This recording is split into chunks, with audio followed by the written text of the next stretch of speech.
Hello guys, good morning, what's up? So dito tayo ngayon sa Magilas Fitness Gym. So dito yan sa may San Luis. So dito tayo kasi close ngayon ang Mr. A. Kaya dito tayo pumunta. Ayan, Magilas Gym. Ayan. Let's go! May mga kasama tayo, papunta na sila niyan, sila Ryan, Marie Christian, tsaka Boss Randolph. So ito nga pala yan, yung daanan yan. So dito yan sa may San Luis, Magilas Gym. Let's go! Alright, mabilis na tayo. Leg day tayo ngayon, pero bago tayo mag-legs, babara tayo ng konting shoulders at saka arms. Kasi pagagawin tayo ng arms. Okay, so warm up muna.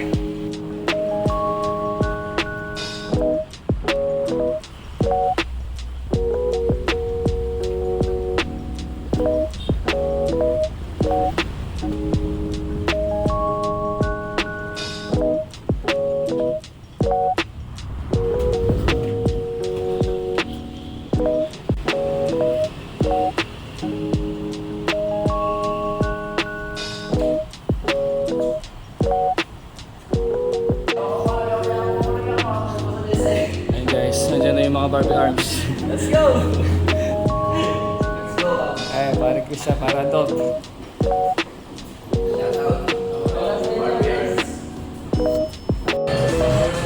Okay, so we start our legs. So first, workout natin of course, squats. Squats muna tayo, let's go! So ayan, first workout natin is squats. So kapag nagle-leg day tayo, sobrang ingat ko dahil meron tayong ACL injury. So yung ating anterior cruciate ligament na-injured. So meron tayong torn ACL sa ating left knee. Kaya sobrang ingat tayo dahil baka mag-buckle or bumigay yung tuhod natin. So hindi ako nag-heavy kapag nagle-legs day ako. So usually light lang ako to moderate weight.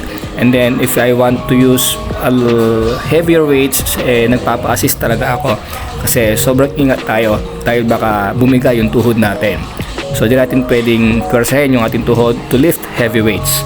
So ayun yung first workout natin, squats tayo para ma-activate natin yung ating buong leg muscles. Kasi overall na yung tatamaan yan ng ating squats.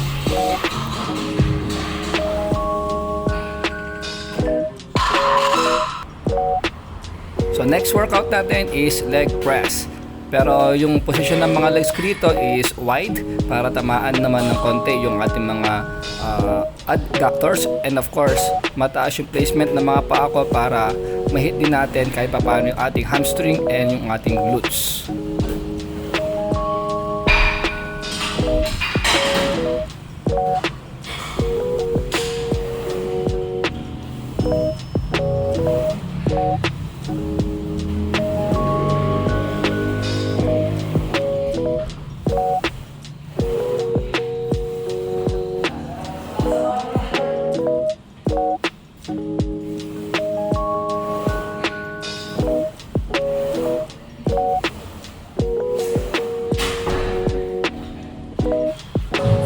And then next workout is itong RDL, Romanian deadlift tayo using dumbbells para ma-stretch natin yung ating mga hamstring. Preferably ako mas gusto ko talaga yung hamstring curl, kaso yung machine nila dito hindi comfortable para sa akin. Kaya ito, nag-RDL na lang tayo.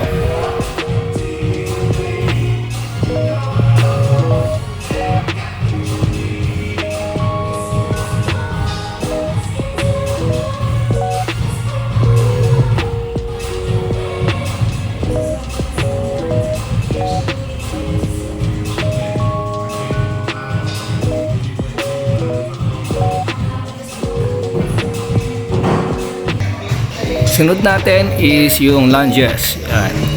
So magandang workout din yan para sa ating quads. And of course, pwede rin tamaan dyan yung ating glutes if you go wide and deep.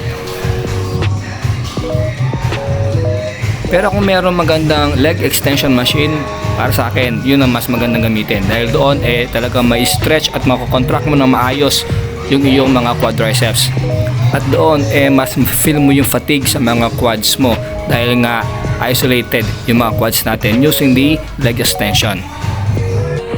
And our last leg workout would be calf stretch. So ang gamit ko dito is yung kanilang leg press machine. So mas gusto ko to kaysa dun sa standing calf raises.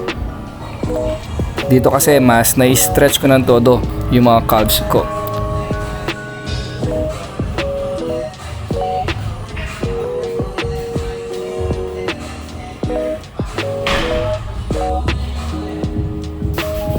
Ayan, dahil sa ginawa nating calf raises, pump na pump, no? Yung ating mga calves at pati yung mga ugat natin sa binti, na pump na rin.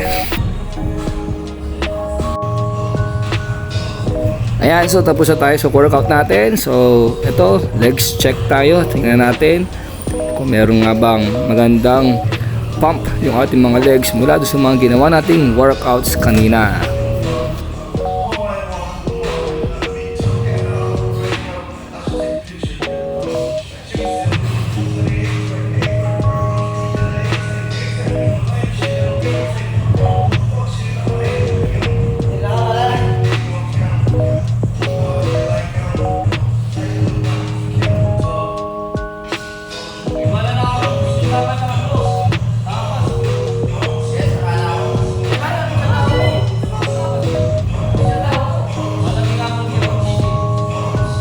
So, yun lang guys. Salamat sa panonood. See you next vlog.